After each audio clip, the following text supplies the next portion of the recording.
my name is Funmilola, and I am currently studying at Cranfield University, MSc, Management and Entrepreneurship.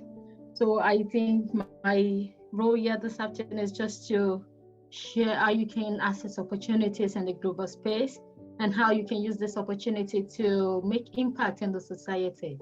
So before I dive into my talk, I just need to give a little background on how I was able to make impact in the society. 2016, I started my social enterprise, and the reason behind it was that while I was in school, I do I don't even know of anything called opportunities or maybe opportunity desk. I don't even know anything because what the only goals I have was just to finish my HND and start working.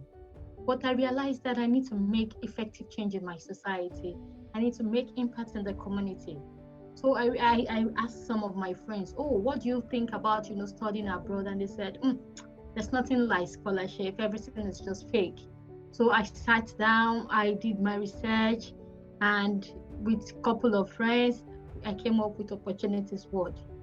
And over the years, we've connected a lot of people to opportunities outside Nigeria, of which I'm benefiting from because I connect people to it. So I was able to know about them and I applied.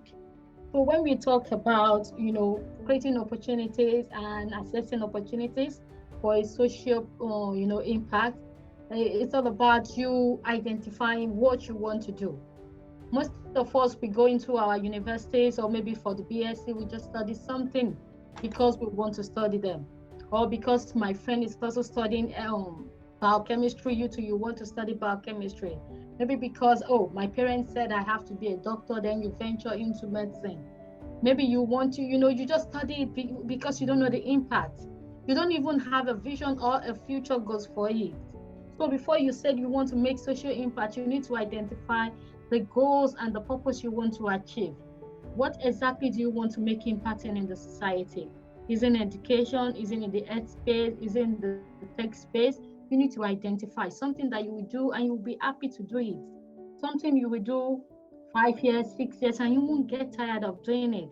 Not something you will do 1 year and you get tired of it, and you don't have to be a jack of all trades. You don't have to volunteer for education space. The next day you're in the tech space. The other month you are in the you're in the agricultural space. You need to identify what you want to do. You have to identify first. Identify first. That is the first step for you. Before you can even think of applying for opportunities, you need to identify what you want to do, the career plan you want to pursue, the impact you want to use that opportunity to make. You need to identify it. After identify, because I was able to identify what I want to do. I want to make impact in the educational space. And also I want to equip people with adequate skills. So while growing up, I already have, I'm somebody that is, I'm versatile. I learn a lot. I went to catering school. I went for fashion designing.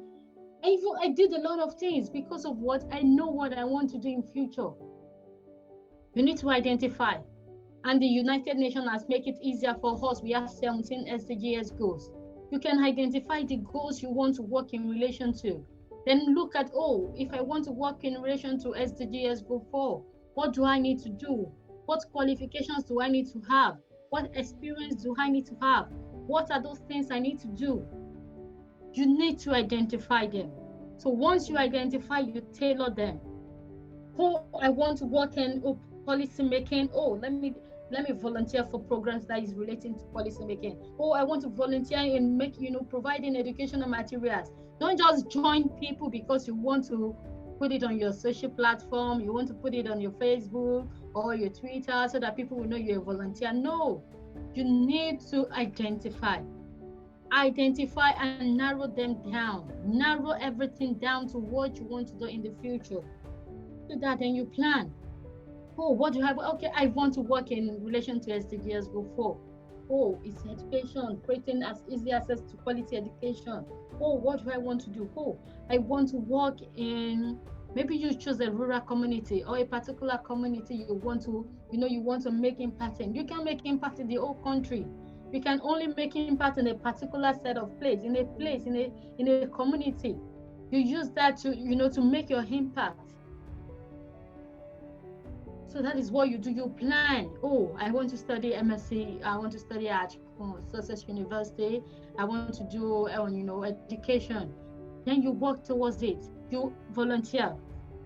You need adequate knowledge, adequate working experience. Most opportunities we ask you, oh, you need to have 2 years minimum working experience, either paid, unpaid, volunteering, or full-time or part-time. You need to volunteer. Most people, I say volunteer. I volunteer for a particular organization, Makoko Dreams. I volunteer for them. So that is what you need to plan. And when you're planning, you need to get yourself together. You don't even let anything deter you from achieving what you want to achieve. So once you identify, then you plan, then you make your research. Oh, I want to apply for One Young World. What are they require? What are the requirements? What scholarship am I looking at to apply for? Oh, I want to apply for the Leading Africa Scholarship. Oh, what are the requirements? You need to do your research. Because people post different opportunities every day. Me too, I want to run away from this country. No, you don't do that based on that. You need to do your research. When somebody posts opportunities on their social platform, check the requirements. What do they need? What are they looking for? Oh, they're looking for young, maybe age 18 to 35 years. Oh, yes, you click on it. Oh, yes, I pass this requirement. Oh, they're looking for somebody who have a track record of leadership. You need to have track of leadership. And for you to have this track on, leadership trait, that means you volunteer, you've made impact in your community, you've identified what you want to do. Don't just go for the fun of going. They won't select you. They want somebody that, that is, impact oriented. Somebody that is ready to make impact, not somebody that is just coming for the glamour. Check the requirement, research, and also ensure that what you want to apply for is in relation to the career plan you want to do. Don't tell me you want to work in the health space, then you apply for a scholarship that is meant for people in the education space. No, because there are questions that we ask you in that applications, and you need to be able to answer. You need to be able to reflect. You need to be able to tell them that yes, I fit into this thing. I fit into the career, the criteria you stated on the application. So you need to do what you need to do. You need to identify, then you plan, then you do your research. Before I apply for any opportunities, I research, I check the organization. When I apply for One Young World, I ensured I check the whole website. What are they offering? What is this summit all about? What will I gain from this summit? Who are the speakers that are coming? Who are those sponsoring? That is what you need to look for. You need to identify, who are those former ambassadors, those that have attended? I connect with them. I do my research, I plan ahead. Even with yes, you will get rejections, but you keep applying and you keep planning. You keep strategizing. After that, then you apply. When you identify what you want to do, you plan ahead. Then you do your research and you apply. And when you're applying, there are specific things you need to put in your applications. You just, when they ask you, give us maybe 150 or 100 words of, about a biography about yourself. You don't go there and start telling them, my name is Chinedu, I am 24 years old, I work in so community. No, I won't even give you a pass mark. I'm going to throw your application away.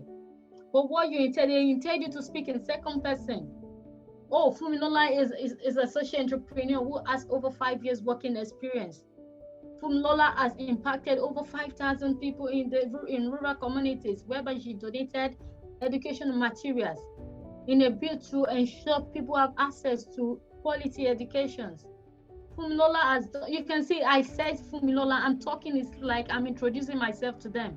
I'm not telling them I am. No, I'm telling them what Funmilola has done. It's like I'm telling them about Funmilola. That is what you should do. And you have to show your impact. When you go for an interview or you want to submit an application, you need to state things that will capture them, things that they will remember, because they are going to go through thousands of applications. So you need to submit something that they will remember.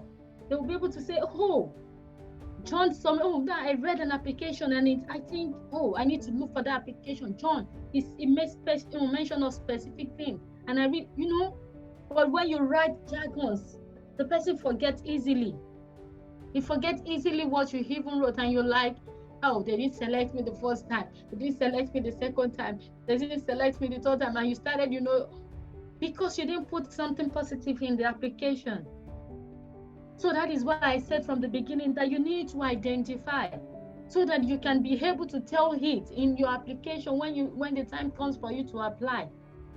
It's not, most times we need to just get ready for the applications before we start just applying. Oh, apply for 10 opportunities and I was not selected. What did you do wrong? You need to identify it. When I was applying for my application, I made sure that, before I applied, I already have a network of people that can help me to review my essay. It's not that I just, come to them, to their inbox and just say, oh, help me please, I need you to review my essay. No, it's not done like that. You need to have a relationship with them. And there are certain things you tell them before they say, oh, let me review this application, when they see seriousness in you. So in your essay, you need to identify those things you need to put down. All those leadership, maybe you volunteered for, note them down. Maybe they didn't even pay you when you went for that volunteering opportunity. Don't worry. Put them in your applications. They have impact. Most opportunities, most scholarships, especially master's program, they will ask you to reflect how you were a leader in your community. And they will ask you to talk about it. Leadership examples. What did you do? Most of you, if I ask you now, what did you do during the COVID-19? Most did not do anything. Most just stayed at home pressing their phone. What did you do? Nothing. Then you tell me you want to apply for opportunities and you're putting examples of 2018, 2018 examples. Something you've done in 2018, 2017. How is that relevant to today? And you want to apply for an opportunities of 2022. And you're giving them the examples of 2028, 2029. It sounds, I don't even know how it sounds in my ear. You need to be relevant. Something you did in 2020, oh, during the COVID-19, I was able to provide 1,000 widows with raw food because of the stay at home, and which has enabled them to stay at home, which reduced the numbers of people who are affected with the COVID-19 virus in 2020. Oh, I was able to work in relation to, maybe due to the NSAS protest, we were able to be part of the volunteers who, were serving food and picking the impact you made. Don't put examples of 2019, 2018. Be relevant. Put something that they can relate with now. So you need to position yourself well. You need to be able to tell them that, oh, I've done something, I've made an impact in your essays. So majorly the questions they ask you in your scholarship opportunities are, right, how you reflect as a leader, the impact. And when they say leadership essay, it means that the impact you have done, those impacts, that is what they are asking you. They're not asking you to come and define leadership. They know what leadership is. They know what Nelson Mandela said about leadership. They know what Obama said about leadership. They don't want you to start explaining it. Some people will even go as far as, I'm the firstborn in my family. What is that? What has that got to do with you being a leader in your community? No, these people, you cannot use emotions to blackmail them. Yes, you can tell them stories of, oh, while I was in school, a friend of mine committed suicide, and because of this, I was able to start a foundation that advocates for mental health so as to reduce the number of people who commit suicide. That is something. That is something. Not you, giving absurd examples that have, that are outdated. When I started applying also, I put examples of when I was in secondary school, because I hold a lot of leadership roles in secondary school. And when the person reviewing my essay saw it, he started laughing. And he said, "Fumi, how many years ago did you finish your secondary school? And you're putting it in your application. It does not correlate. What are you doing now?" So now you need to start preparing. There are many opportunities available, from Commonwealth Share Scholarship to Erasmus. I know MasterCard will opens and all those opportunities. Start preparing, position yourself well. Start identifying those sectors you want to work in. Start planning. Start gathering the necessary working experience you need to gather. Even if you're working in an office, yes, you can also make impact. Mind you, I work as an insurance broker, and I also volunteer. I dedicate my weekend and holiday for volunteering works. And for what? And to make impact with my social enterprise. I do not say, oh, because I'm working full time. No, I'm making impact while I'm working full time. So most of you need to make impact in your community. Even in the UK, yeah, you will. I remember when I was applying for just a volunteering opportunity in the UK, and they kept asking me to write long essay, and I'm like, I'm applying for volunteering. I'm not going to collect anything. I'm just going to offer my skills and they said I need to write the essays. They even asked for reference letter for volunteering opportunities. And I'm like, wow, this is the first time I'm seeing all this. That means, there's high expectation for people offering you that opportunities. So you need to position yourself well. I'm just happy I have the opportunity, the leadership roles I have, of when I was able to put them in my applications. And they called me and was like, oh, we saw that you have good, numbers of volunteering opportunities. We really want you. You can see, because I was able to position myself well. I did not stay idle. I was able to position myself well. So you need to position yourself well. There's high expectation. When you get out of that country, when you move from your country to another country, they have high expectation. So position yourself well. And most people ask me, oh, for me, with your qualification, how did you get the Achievement Scholarship? I tell them, man, see, it's a lot of work. There were rejections. I was rejected in 2016, 2017, 2018, 2019, that I cried. Yes, I was rejected. I was even longlisted once.